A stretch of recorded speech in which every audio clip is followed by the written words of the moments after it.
PowerPlayChess, brought to you in association with Kagi. Round 4 of the Sinquefield Cup, and I'm looking at a game between Wesley and Nepomniachtchi, two big beasts in the chess world, top 10 players. Well, in round 3, Nepo had an absolute barnstorming game against Geary. If you hadn't seen the video, do check it out on the channel. Today was going to be a little bit different. He had black, and Wesley is a very fine technical player. Let's see how both players approach this game. So knight f3, yeah. Gentle start from Wesley. And we go into one of these positions where basically white is aiming for an isolated queen's pawn, or to give his opponent an isolated queen's pawn.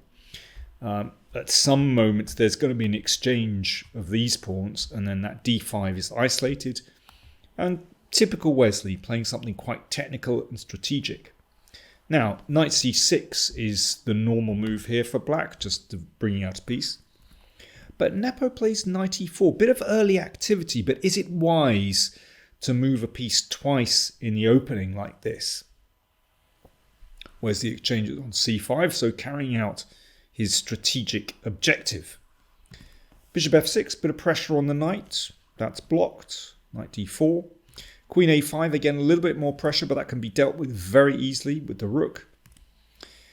And bishop e2, some moments like now, this pawn has to be recaptured, so knight takes c5.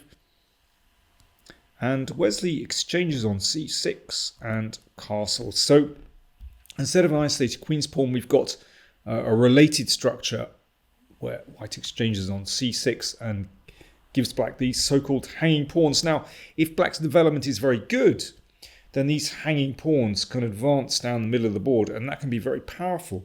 But in this position, where white is already very well set up here, and this knight is kind of in the way of the pawn, well, this is already absolutely fine for white. I mean, it's quite clear that black is fighting for equality here. And that's what Nepo does. He's playing very, very quickly and goes for exchanges. And grabs that a pawn. Fair enough. Now white needs to take the pawn on c6, but if you do that straight away, then bishop e6, that queen threatens both pawn and bishop. That's not on. So first of all, Wesley expels the queen. And it goes all the way back to e7, and then it's safe to capture on c6, and then bishop e6. Right. So we've got a kind of middle game, almost an end game, straight out of the opening. And the strategic contours are quite clear. Black has two isolated pawns. White has one. Now, in this kind of position, basically, black is just playing for a draw. Strategically, it's better for white. Now, if black can exchange off those two pawns for this one pawn on b3, then white will be left with 4 pawns, black 3 pawns, but all on the same side of the board. Now, for example, if you know your rook and pawn endgames, you'll know that that is a drawn position. Rook and 4 against rook and 3 on the same side. That's a draw. So that's one of the positions that Nepo with black has to aim for. You can see what I mean when I say this is a completely different kind of position to the game he played against Geary, which was just all-out attack. Here, it's about precision. You have to get it right if you're going to make a draw. Wesley, well, he's happy with these kind of technical end games. He played queen c5. So, yeah, I mean, there was already a threat to play rook c8, so why not exchange queens? And, well, Nepo wouldn't be unhappy with this. And rook c8. I might come back to a few positions in this game later on. This is already very delicate, actually. So it's important that Wesley hangs on to this pawn, at least for the moment. So bishop d1. And Nepo simplifies by exchanging off the d pawn for that b pawn, and rook takes a7. Nepo playing this position really quickly, and he now exchanges on d1. As I said, I will come back and look at this position in a little bit more detail. Nepo playing very quickly. He must have thought this was a pretty simple draw. Not so fast. So this one is a little bit different, where this pawn has sort of moved from e3 to d4, and this is known to be a trickier position for black to defend. g3, very important for both sides to solve their back rank problem. So the king now has a square here. Nepo plays g6. Now, to my eyes, that looks a little bit strange. Traditionally, if you can gain ground with, let's say, h5 or indeed g5, that's a lot better because you start the process of just cramping these pawns, and that can give black targets later on. But Nepo went g6. Now, excellent move from Wesley. Rook d3. You see, black wants to be able to play rook here and tie white to defending that pawn. Rook d3, excellent move, because if the rook comes down, then this rook will come to f3, defending this and attacking this one at the same time. So black has to take evasive action. Rook here so that the rook can come back to defend. King g2, and now Nepo just decides, well, I'm going to exchange rooks. Let's try and simplify matters. Okay, rook f3, so clearly that has to be exchanged off, and king g7. So again, slightly surprised by this move from Nepo. He played it really quickly. Traditionally, what you're supposed to do in this kind of position is to advance here. It means that if white wants to advance these pawns, then he'll have to exchange more pawns. That's one thing. And also black needs to be able to target these pawns and have his own pawns basically closer to the queening square. So basically in this kind of position, let me just come back, what white needs to do is obviously advance this pawn, but it needs the assistance of the king. And when the king steps over, then black is going to take a pawn here. Let's put that one back. Or, one of these pawns. And then it'll turn into a race where black is going to have to advance the pawns and the king. I mean, that's the rough outline of strategy. So king g7, to my eyes, is a little bit surprising, and Wesley's next move is excellent. If you advance the d pawn too quickly, that's going to be easy for black to round up and control. But g4, excellent move. So this cramps these pawns. I think we've seen recently something like this. Well, it's a theme that I've been discussing for years, actually. So this basically starts to deprive black of counterplay. You can also, once you squash black's pawns, it gives white an extra target. So it's not just about advancing the d pawn. Okay, let's see how this works in practice. h6. Rook e7. Again, another excellent move. It's not yet time to advance the d pawn, but what Wesley is doing, okay, be careful, there's a threat to skewer. Rook e4. What Wesley is doing is cutting off black's king so that it's impossible for the king to step over to stop the d pawn, because the rook obviously cuts it off. And the rook also can guard some pawns on the king side too. Now Nepo played king f6, he was continuing to play quickly. I think, at this moment, well, as we're going to see, he falls into a lost position quite quickly. I think here it's, well, for better or for worse, I think it's really important for black to disrupt white's setup. So, play a move like f5 at least. And, okay, let's push the rook away.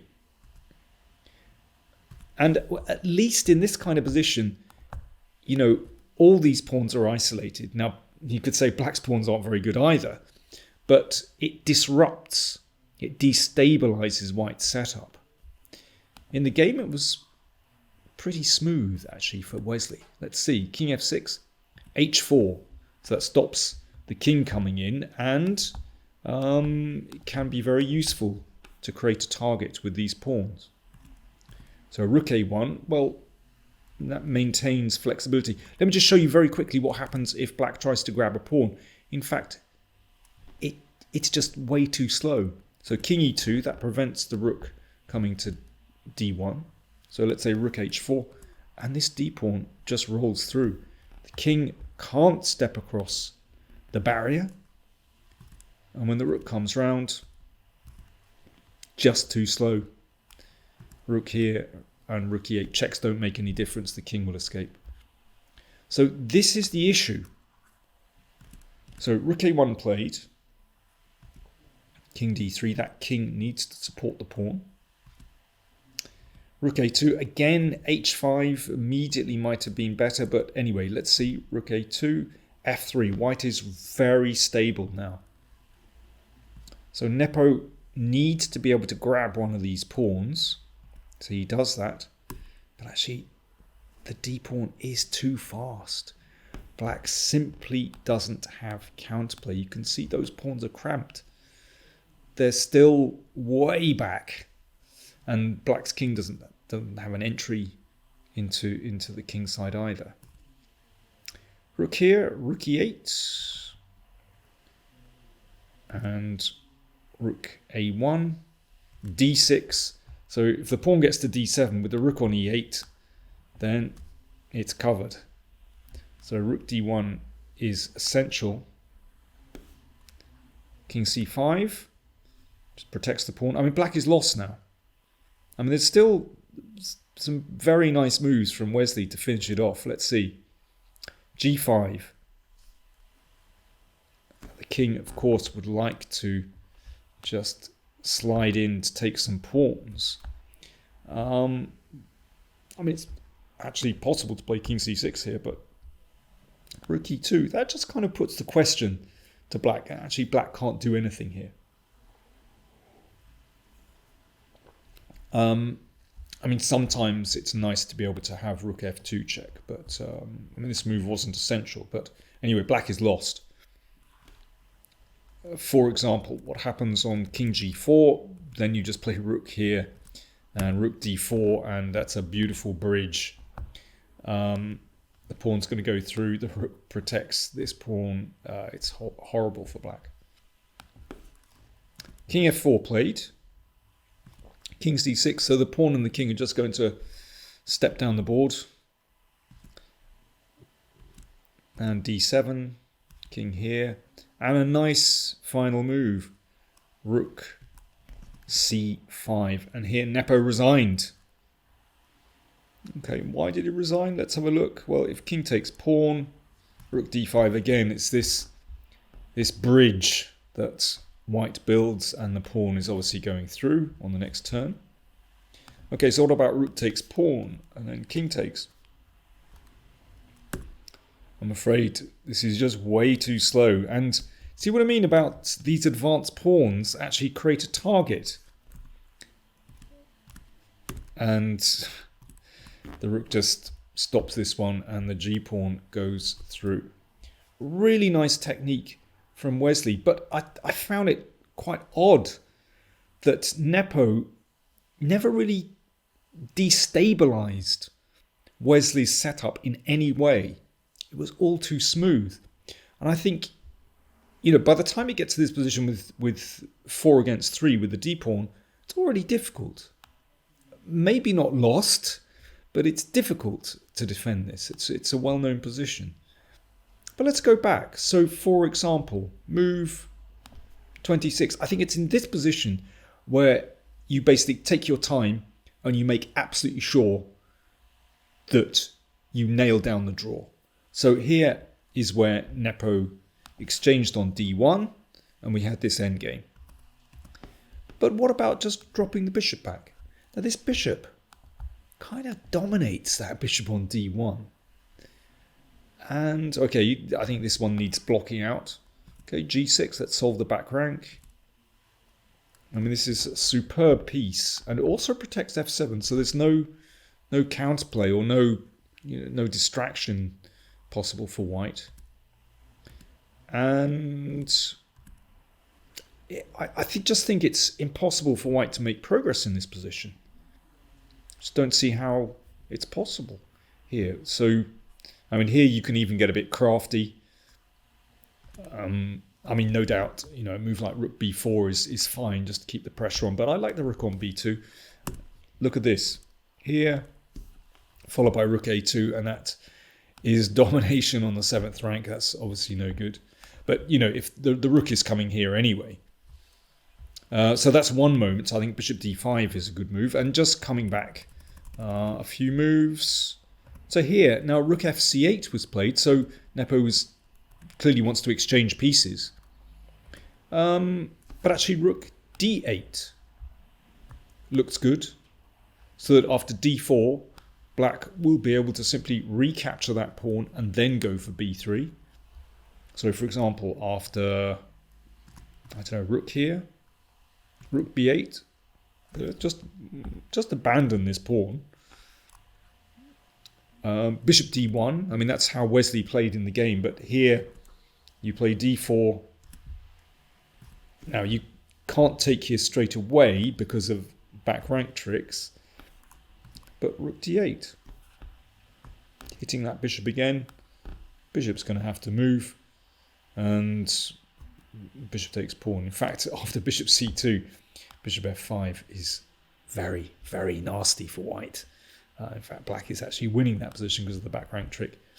So, yeah, you can see that black is beautifully coordinated here. And there are targets, the bishop and that pawn on b3. I mean, there are alternatives here. Bishop f3, for example. Rook there. g6.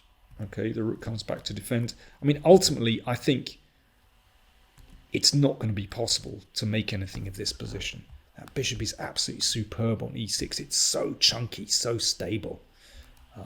It's not long before the rook comes here and that pawn just is going to drop, basically. I mean, white has absolutely no chance of making progress when these rooks are just nailed down to defending that pawn. So, yeah, I think it's that. Well, we've seen it with Nepo before. In some positions, you just need to sit down and be really precise. But he moves so quickly. Yesterday, it paid off against Giri. Today, I'm afraid he fell flat on his face. But great win from Wesley. Great technique, I have to say. So, looking at the scores after 4 rounds, we have 2 players sharing the lead. Alireza Firuzja and Wesley So, both on 2.5 out of 4, but clearly the field is really bunched. Anyone scoring a couple of wins could suddenly bounce into the lead. So there we go. Round 5 coming up soon. Thanks for watching.